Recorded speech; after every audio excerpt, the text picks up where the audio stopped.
பெற்றுக்கொள்ளும் விதத்தில் ஜெபிப்பது எப்படி? 2 வார செய்தி தொடர். முதல் வாரம் செய்தி 3, தேவனை ஜெபத்தில் அணுகுவதற்கான 2வது நிபந்தனை விசுவாசம். நாம் ஜெபிக்க வேண்டும். நாம் ஜெபித்து எதற்காக ஜெபித்தோமோ அதையே பெற்றுக்கொள்ள வேண்டும் என்று தேவன் விரும்புகிறார் என்பதை குறித்து இந்த வாரத்தின் என்னுடைய முந்தைய 2 செய்திகளில் நான் விளக்கி சொன்னேன். ஜெபத்தில் நாம் தேவனை அணுகும்போது பூர்த்தி செய்ய வேண்டிய நிபந்தனைகள் இருக்கின்றன. நேற்றைய செய்தியில் முதல் நிபந்தனை குறித்து நான் சொன்னேன். அதாவது நம்முடைய சுய சித்தத்தை மறுத்து தேவனுடைய சித்தத்தை தழுவிக்கொள்ள வேண்டும் என்பதை குறித்து நாம் பார்த்தோம். இந்த விஷயத்தில் இயேசு கிறிஸ்துவே நம் முன்மாதிரியாக இருக்கிறார். தேவனை குறித்து அவருக்குள் இருந்த பயபக்தி நிமித்தம் அவருடைய ஜெபங்கள் கேட்கப்பட்டது. என் சித்தம் அல்ல, உம்முடைய சித்தத்தின்படியே ஆக கடவுது என்று பிதாவாகிய தேவனிடம் அவர் பேசிய இந்த வார்த்தைகள் மூலம் அது வெளிப்பட்டது. நான் அதை இவ்வாறு தொகுத்து சொல்கிறேன். ஜெபம் என்பது நீங்கள் விரும்புவதையெல்லாம் தேவனை செய்ய வைக்கும்படியான ஒரு வழிமுறை அல்ல. மாறாக தேவன் தாம் விரும்புகிறதை செய்யும்படி உங்களை ஒரு கருவியாய் மாற்றுவதுதான் ஜெபமாகும். தேவன் செய்ய விரும்புகிற காரியங்கள் எல்லாம் நீங்கள் கற்பனை செய்து பார்க்கக்கூடிய எந்த ஒரு விஷயத்தை காட்டிலும் மிக மிக பெரியதாய், நம்மை குறித்து நாம் சிந்திப்பதை காட்டிலும் அளவிட முடியாத விதத்தில் மிகவும் உன்னதமானதாய், மிகவும் சிறந்ததாய் இருக்கின்றன. தேவனுடைய சித்தத்தின் நிலையில் நின்று கொண்டு நீங்கள் ஜெபிக்கும் பொழுது நீங்கள் உச்சக்கட்ட உயர்வான நிலையில் நின்று கொண்டு ஜெபிக்கின்றீர்கள் என்று அர்த்தம். உங்களுடைய சுய சித்தத்தில் நின்று கொண்டு உங்களால் சாதிக்க முடிவதை காட்டிலும் மிகவும் உயரிய காரியங்களை நீங்கள் அதில், அதாவது தேவனுடைய சித்தத்தில் நின்று சாதிப்பீர்கள். ஜெபத்தில் தேவனை அணுகுவதற்கான 2வது நிபந்தனை குறித்து இன்றைய செய்தியில் நாம் பார்ப்போம். இதை மிகவும் எளிமையாக ஒரே வார்த்தையில் சொல்லிவிடலாம். விசுவாசம். எபிரேயர் நிருபம் 11ஆம் அதிகாரத்துக்கு செல்வோம். 6ஆம் வசனத்தை வாசிப்போம். தேவனை அணுகுகிற எல்லாரும் பூர்த்தி செய்ய வேண்டிய, ஒருபோதும் மாறாத ஒரு அடிப்படை நிபந்தனை குறித்து சொல்லப்பட்டிருக்கிறது. நாம் அதை வாசிப்போம். 6ஆம் வசனம்.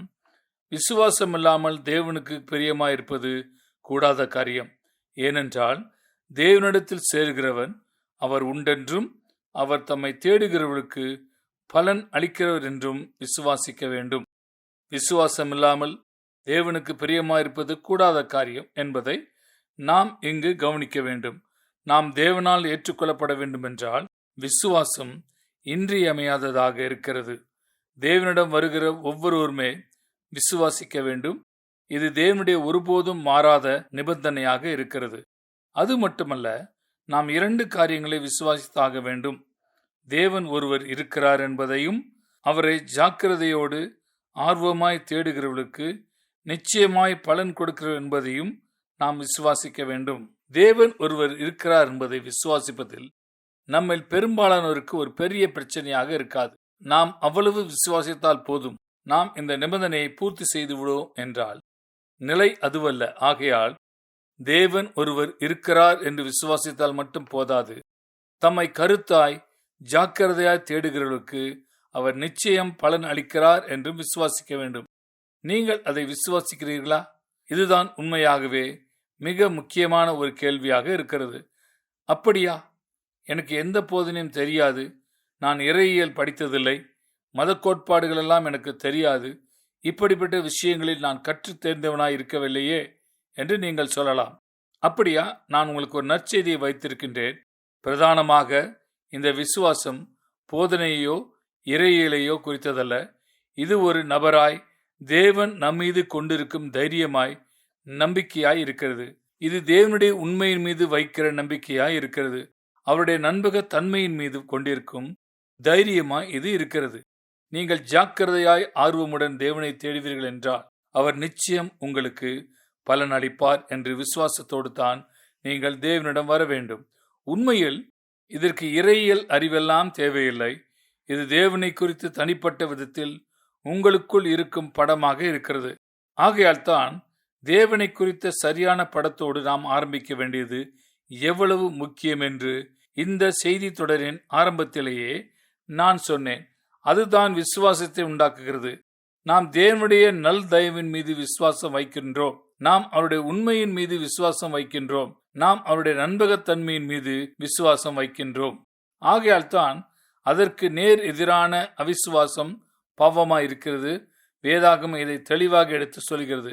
அவிசுவாசம் ஏன் பாவமாய் இருக்கிறது என்பதை அநேகரால் பார்க்க முடியவில்லை. ஒரு அடிப்படை காரணம், அவிசுவாசம் என்பது தேவனை, தேவனுடைய உண்மையை, அவருடைய நண்பகத்தன்மையை சந்தேகிக்கின்றது. அது தேவனை அவமதிக்கிறது. அது தேவனை அவதூறாக தூற்றுகிறது. அது தேவனை குறித்து தவறான, வேதாகமத்திற்கு முற்றிலும் முரண்பட்ட ஒரு படத்தை உருவாக்குகிறது. தேவனை விசுவாசத்தோடு அணுக வேண்டும் என்ற இந்த நிபந்தனை தேவனை அணுகுகிற எல்லா விஷயங்களுக்கும் பொருந்துகிறது. ஆனாலும் முக்கியமாக இது ஜெபத்திற்கு பொருந்துகிறது. எடுத்துக்காட்டிற்கு மத்தேயு 21:22 இயேசு சொல்கிறார், 22ஆம் வசனம், நீங்கள் விசுவாசம் உள்ளவர்களாய் ஜெபத்திலே எவைகளை கேட்பீர்களோ அவைகளை எல்லாம் பெறுவீர்கள். விசுவாசம் உள்ளவர்களாய் என்ற முக்கியமான திறவுகோள் வார்த்தையை இவ்வசனத்தில் நாம் கவனிக்க வேண்டும். விசுவாசத்தோடு ஜெபத்தில் நீங்கள் கேட்கின்ற எல்லாவற்றையும் நீங்கள் பெற்றுக்கொள்வீர்கள். திரும்பவும் 1 யோவான் 5ஆம் அதிகாரம் 14ஆம் வசனத்திலே நாம் இதை வாசிக்க முடியும். நாம் எதையாகிலும் அவருடைய சித்தத்தின்படி கேட்டால் அவர் நமக்கு செவி கொடுக்கிறார் என்பதே அவரை பற்றி நாம் கொண்டிருக்கிற தைரியம். இதை குறித்து தான் இப்பொழுது நான் பேசிக் கொண்டிருக்கிறேன். இது தேவன் மீது நாம் கொண்டிருக்கும் தைரியமாய் இருக்கிறது. சரியான போதனையை விசுவாசிப்பது முக்கியமானதல்ல. ஜெபங்களை மந்திரம் போல திரும்ப திரும்ப சொல்வது முக்கியமல்ல. அடிப்படை கோட்பாடுகளை பின்பற்றுவது முக்கியமல்ல. மாறாக ஒரு தனி நபராய் தேவன் என்பவர் மீது கொண்டிருக்கும் தைரியம்தான் முக்கியம். அவருடைய நல் தயவின் மீதும் அவருடைய குணாதிசயத்தின் மீதும் தைரியம் கொண்டிருப்பது மிகவும் முக்கியமானதாய் இருக்கிறது. அந்த தைரியத்தோடு நாம் கர்த்தரிடம் வருவோம் என்றால் அப்பொழுது நாம் என்ன கேட்டாலும் அவர் நமக்கு செவி கொடுக்கிறார் என்பதை அறிந்திருப்போம். ஆகையால் தேவன் மீது முழு நம்பிக்கையும் தைரியமும் கொண்டவர்களாய் ஜெபத்தை ஆரம்பியுங்கள். ஒரு சிறு பிள்ளை தன் பெற்றோரிடம் வருவதைப் போல முயற்சியுங்கள். என் பெற்றோர் என்னை நேசிக்கிறார்கள், நான் என்ன கேட்டாலும் என் பெற்றோர் எனக்காக அதை செய்வார்கள் என்ற உணர்வுடன் தான் அது வருகிறது. விசுவாசத்தோடு தேவனை அணுகுவதற்கான அடிப்படையும் இதுதான். இறையியல் அறிவை விட்டு வெளியே வாருங்கள். இது இறையியல் அல்ல. இது தேவனோடு நமக்கு இருக்க வேண்டிய தனிப்பட்ட உறவை குறித்ததாக இருக்கிறது. இதை பற்றி தான் இப்பொழுது நாம் பேசிக் கொண்டிருக்கிறோம். நான் இங்கு பேசிக் கொண்டிருக்கிற இவ்வகையான விசுவாசத்தை நாம் எவ்வாறு பெற்றுக்கொள்ள முடியும்?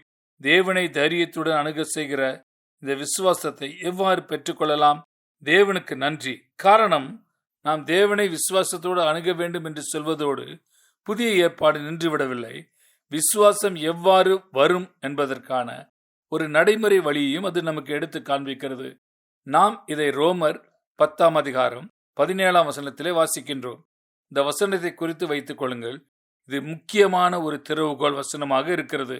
மருத்துவர்களால் என்னை சுகமாக்க முடியாத நிலையில் இந்த வசனம்தான் என்னை மருத்துவமனையிலிருந்து சுகத்தோடு வெளியே கொண்டு வந்தது. என்னுடைய நல்ல ஆரோக்கியத்திற்காகவும் நீடிய ஆயுளுக்காகவும் என்னுடைய பலனுக்காகவும் ரோமர் 10ஆம் அதிகாரம் 17ஆம் வசனத்துக்கு நான் கடன்பட்டிருக்கின்றேன். 17ஆம் வசனம், ஆதலால் விசுவாசம் கேள்வியினாலே வரும், கேள்வி தேவனுடைய வசனத்தினாலே வரும். அப்பொழுது நான் ஒரு மருத்துவமனையில் வியாதி படுக்கையில் இருந்தேன். எனக்கு விசுவாசம் இருந்தால் தேவன் என்னை சுகமாக்குவார் என்ற எண்ணம் எனக்குள் வந்தது. ஒவ்வொரு முறையும் நான் அவ்வாறு சிந்திக்கும் பொழுதெல்லாம் எனக்குள் விசுவாசம் இல்லையே என்று தான் நான் அடுத்து எனக்குள் சொல்லிக் கொள்வேன். ஆனால் ஒரு நாள் பரிசுத்த ஆவியானவர் என்னை ரோமர் 10ஆம் அதிகாரம் 17ஆம் வசனத்துக்கு நேராக நடத்தினார். விசுவாசம் கேள்வியினாலே வரும் என்று அது சொல்கிறது. விசுவாசம் வரும் என்ற அந்த 2 வார்த்தைகளையும் நான் உறுதியாய் பிடித்துக் கொண்டேன். அதாவது, உங்களுக்குள் விசுவாசம் இல்லை என்றாலும் நீங்கள் அதை பெற்றுக்கொள்ள முடியும். விசுவாசம் எப்படி வரும்? விசுவாசம் கேள்வியினாலே வரும். அது தேவனுக்கு செவி கொடுப்பதனாலே வரும். பாருங்கள், ஜெபம் என்பது தேவனிடம் நாம் பேசுவது மட்டுமல்ல. ஜெபம் என்பது தேவனுடன் இருவழி தொடர்பாக இருக்கின்றது. இது அவரோடு நெருக்கமாக தனிப்பட்ட விதத்தில் உரையாடும் ஒரு விஷயமாகும். ஆனால் தங்களுக்கு என்னவெல்லாம் வேண்டும், தங்களுக்கு என்னவெல்லாம் தேவை என்பதை தேவனிடம் தெரிவிப்பதுதான் ஜெபம் என்று பெரும்பாலான கிறிஸ்தவர்கள் நினைக்கிறார்கள். ஆகையால் அவர்கள் தேவனிடம் வரும்பொழுது ஒரு ஷாப்பிங் லிஸ்டோடு தான் வருகின்றனர். அவர்கள் அதை தேவனிடம் கொடுத்துவிட்டு ஆமேன் என்று சொல்லிவிடுகிறார்கள். இது ஜெபமே அல்ல என்று தான் சொல்ல வேண்டும். நீங்கள் ஒரு பெற்றோராக இருக்கிறீர்கள். உங்களுடைய பிள்ளை உங்களிடம் வரும்பொழுதெல்லாம் தனக்கு என்னவெல்லாம் வேண்டுமோ அதை ஒரு லிஸ்டோடு தான் வருகிறான் என்றால் நீங்கள் இதை எப்படி உணர்வீர்கள்? அது சரியான உறவாக இருக்கும் என்று நீங்கள் உணர மாட்டீர்கள். தேவனும் அப்படித்தான் உணர்கிறார். உங்களுடைய ஷாப்பிங் லிஸ்டுடன் நீங்கள் தேவனிடம் வரும்பொழுது அவர் சொல்கிறார், இதோ பார், உன்னுடைய லிஸ்டில் இருக்கிற தேவைகளை எல்லாம் சந்திப்பது என்பது எனக்கு லேசான காரியம். ஆனால் உன்னில் தான் நான் ஆர்வம் கொண்டிருக்கிறேன், உன்னுடைய தேவைகளில் அல்ல. ஆக நம்முடன் ஐக்கியம் கொள்ள வேண்டும் என்று தான் தேவன் காத்திருக்கிறார். நாம் சொல்வதையெல்லாம் கேட்கும்படி அவர் காத்திருக்கவில்லை. மாறாக அவர் என்ன சொல்கிறார் என்பதை நாம் கவனித்து கேட்க வேண்டும் என்று அவர் விரும்புகிறார். இவ்விரண்டு விஷயங்களில் ஜெபத்தில் நாம் என்ன சொல்கிறோம் என்பதை காட்டிலும் தேவன் என்ன சொல்லுகிறார் என்பதற்கு தான் மிகவும் அதிகமான முக்கியத்துவம் இருக்கிறது. நமக்கு என்ன தேவை என்பதை நம்முடைய பிதாவாகிய தேவன் ஏற்கனவே அறிந்திருக்கிறார் என்று இயேசு கிறிஸ்து நமக்கு சொல்லியிருக்கிறார். ஆகையால் நம்முடைய தேவைகளை சொல்லும்படி நாம் தேவனிடம் வரும்பொழுது ஏற்கனவே அவருக்கு தெரிந்த விஷயங்களைத்தான் நாம் அவரிடம் சொல்லிக் கொண்டிருக்கிறோம். உங்களுக்கு என்ன தேவை என்பதையே தேவனிடம் சொல்லிக் கொண்டிருப்பது ஜெபம் அல்ல. மாறாக உங்களுக்கு என்ன தேவையோ அதை நீங்கள் தேவனிடம் கேட்கும்போது நிச்சயம் அதை பெற்றுக்கொள்வீர்கள் என்ற உறுதியான மனநிலைக்குள்ளும் தேவனோடு ஒரு ஆழமான உறவிற்குள்ளும் உங்களை கொண்டு செல்வதுதான் ஜெபம். இவ்வகையான விசுவாசம் தேவன் என்ன சொல்கிறார் என்பதை செவிக்கொடுத்து கேட்பதன் மூலம் வருகின்றது. சில நேரங்களில் ஆலோசனைக்காக என்னிடம் பலர் வருகிறார்கள். அவர்கள் தங்களுடைய பிரச்சனைகளாலும் வலி வேதனைகளாலும் ஆட்கொள்ளப்பட்டிருக்கிறார்கள். கணவர் தன்னை தவறாக நடத்திவிட்டார், அல்லது சபை தங்களை தவறாக நடத்துகிறது, அல்லது ஒருவர் தன்னை ஏமாற்றி விட்டார், அல்லது சிறு வயதிலிருந்தே எனக்கு இந்த பிரச்சனை இருக்கிறது என்றெல்லாம் அவர்கள் சொல்கிறார்கள். இவற்றிற்கெல்லாம் தேவன் தீர்வை கொடுத்திருக்கிறார் என்பது எனக்கு தெரியும். ஆனால் அவர்கள் நிறைய பேசிக்கொண்டே போவதால் என்னால் அவர்களுக்கு இந்த தீர்வை சொல்ல முடியாமல் போய்விடுகிறது. பல நேரங்களில் இந்த தவறைத்தான் நாம் தேவனிடம் செய்கின்றோம் என்று நினைக்கின்றேன். நாம் நிறைய பேசிக்கொண்டே போவதால் அவர் தரும் தீர்வை நம்மால் கேட்க முடியாமல் போய்விடுகிறது. பழைய ஏற்பாட்டில் சாலமோனின் தேவாலயம் கட்டப்பட்ட பிறகு ஒரு இரவில் சொப்பனத்தின் மூலம் தேவன் சாலமோனுக்கு தோன்றினார். உனக்கு என்ன வேண்டும் கேள், நான் அதை உனக்கு தருகிறேன் என்று அவர் அவனிடம் கேட்டார். சாலமோன் அதற்கு மிகவும் ஞானமாக ஒரு பதிலை கொடுத்தான். அவன் சொன்னான், உம்முடைய ஊழியக்காரனுக்கு எதையும் நுட்பமாக புரிந்து கொள்கிற இருதயத்தை தாரும். இது ஆங்கில மொழிபெயர்ப்பு, ஆனால் எபிரேய மொழியில் செவி கொடுக்கிற இருதயம் என்று வருகின்றது. இதுதான் துல்லியமான அர்த்தமாகும். இதை காட்டிலும் மிக சரியாக வேறு எந்த விதத்திலும் சொல்ல முடியாது. இது தேவனுக்கு செவி கொடுக்கிற இருதயமாக இருக்கிறது. பழைய ஏற்பாட்டிலிருந்து இன்னொரு எடுத்துக்காட்டையும் நான் கொடுக்கிறேன். தாவீது தன்னுடைய ராஜ்யத்தை நிறுவி நிலைநிறுத்திய பிறகு அவனுக்குள் ஒரு எண்ணம் வந்தது. கர்த்தருக்கு ஒரு வீட்டை கட்டினால் நல்லது என்று அவன் நினைத்தான். ஆகையால் அவன் இதை நாத்தான் தீர்க்கதரிசியிடம் சொன்னான். அதற்கு நாத்தான், இது நல்ல எண்ணம்தான், அப்படியே செய்யும் என்று அவன் சொன்னான். ஆனால் அன்று இரவு தேவன் நாத்தானிடம் பேசினார். தேவன் சொன்னார், நான் அதை விரும்பவில்லை. தாவீது எனக்காக ஒரு வீட்டை கட்ட விரும்புகிறான், ஆனால் தாவீதுக்காக ஒரு வீட்டை கட்ட வேண்டும் என்று நான் விரும்புகிறேன். ஆகையால் அடுத்த நாள் நாத்தான் இந்த செய்தியை கொண்டு சென்றான். உங்களால் இந்த வித்தியாசத்தை பார்க்க முடிகின்றதா? அதாவது நம்முடைய சித்தத்திற்கும் தேவனுடைய சித்தத்திற்கும் இடையே உள்ள வித்தியாசத்தை உங்களால் இங்கு பார்க்க முடிகின்றதா? தாவீதினால் உச்சகட்டமாக சிந்திக்கக்கூடிய ஒரு விஷயம் தேவனுக்காக அவன் ஒரு வீட்டை கட்டி எழுப்ப வேண்டும் என்பதுதான். ஆனால் தேவனுடைய சித்தம் அதை காட்டில் ஒரு உயரிய தளத்தில் இருந்தது. தாவீதுக்காக தேவனே ஒரு வீட்டை கட்டி எழுப்ப வேண்டும் என்பதுதான் அது. தேவன் உனக்கு ஒரு வீட்டை கட்டி எழுப்ப விரும்புகிறார் என்ற இந்த செய்தியை நாத்தான் தாவீதிடம் கொண்டு சென்றான். தாவீது இதை கேள்விப்பட்ட பொழுது அவன் போய் கர்த்தருடைய சமூகத்தில் அமர்ந்தான் என்று நாம் வேதாகமத்தில் வாசிக்கிறோம். அவன் அங்கே அமர்ந்திருந்த போது என்ன செய்தான் என்று நீங்கள் நினைக்கிறீர்களா? அவன் தன்னுடைய தனிப்பட்ட விருப்பங்களை எல்லாம், எண்ணங்களையெல்லாம், திட்டங்களையெல்லாம் ஒதுக்கி வைத்துவிட்டு தன்னையே வெறுமையாக்கி கொண்டான். கர்த்தருடைய சமூகத்தில் அமைதியாக அமர்ந்ததன் மூலம் கர்த்தர் சொன்ன வார்த்தைகள் தனக்கு ஆழமாக இறங்கும்படி அவன் இடம் கொடுத்தான். பிறகு அவன் இவ்வாறாக ஜெபித்தான். 1 நாளாகமம் 17 அதிகாரம் 17 மற்றும் 23 வசனங்களை வாசிப்போம். 17ஆம் வசனம், தேவனே, இது இன்னும் உம்முடைய பார்வைக்கு கொஞ்ச காரியமாயிருக்கிறது என்று தேவனான கர்த்தராயிருக்கிற நீர் உமது அடியானுடைய வீட்டை குறித்து வெகு தூரமாயிருக்கும் காலத்து செய்தியையும் சொல்லி என்னை மகா மேன்மையான சந்ததியின் மனுஷனாக பார்த்தீர். இப்போதும் கர்த்தாவே, தேவரீர் அடியானையும் அவன் வீட்டையும் குறித்து சொன்ன வார்த்தை என்றென்றைக்கும் நிலை வரப்பட்டிருப்பதாக. தேவரீர் சொன்னபடியே செய்திரளும். தேவனே, நீ சொன்னபடி செய்திரழுவீராக என்று தேவனிடம் சொல்வதுதான் விசுவாசத்திற்கு திறவுகளாக இருக்கிறது. ஆனால் பாருங்கள், இவ்வகையான விசுவாசம் முதலில் தேவன் என்ன சொல்கிறார் என்பதற்கு நாம் செவி கொடுப்பதன் மூலமே வருகின்றது. தனக்காக தேவன் என்ன வைத்திருக்கிறார் என்று தாவீது கேள்விப்பட்ட விஷயம் அவனை குறித்து அவனே கற்பனை பண்ணி பார்க்க முடிந்ததை காட்டிலும் மிக மிக உயரிய உன்னதமான ஒரு விஷயமாக இருந்தது. இன்றைய செய்தியின் முடிவுக்கு இப்பொழுது நாம் வருகின்றோம். இந்த நேரத்தில் நான் உங்களுக்கு ஒரு அறிவுரையை கொடுக்கிறேன். உங்களுடைய வேதாகமத்தை திறந்து வைத்த நிலையில் ஜெபியுங்கள். முதலில் வேதாகமத்தை வாசிக்காமல் ஜெபத்திற்கு செல்லாதீர்கள், ஜெபிக்க ஆரம்பிக்காதீர்கள் என்ற ஒரு முக்கியமான அறிவுறுத்தலை நான் உங்களுக்கு கொடுக்கின்றேன். ஏன்? அதற்கு 2 காரணங்கள் இருக்கின்றன. முதலில் தேவன் பிரதானமாக வேதாகமத்தின் மூலமாகத்தான் பேசுகிறார். நீங்கள் தேவனுக்கு செவி கொடுக்க விரும்பினால் பெரும்பாலும் வேதாகமத்தின் மூலம் அவர் பேசுவதை தான் நீங்கள் கேட்பீர்கள். இரண்டாவதாக, வேதாகமத்திற்கு ஒத்திராத எந்த ஒரு விஷயமும் தேவனிடமிருந்து வருவதில்லை.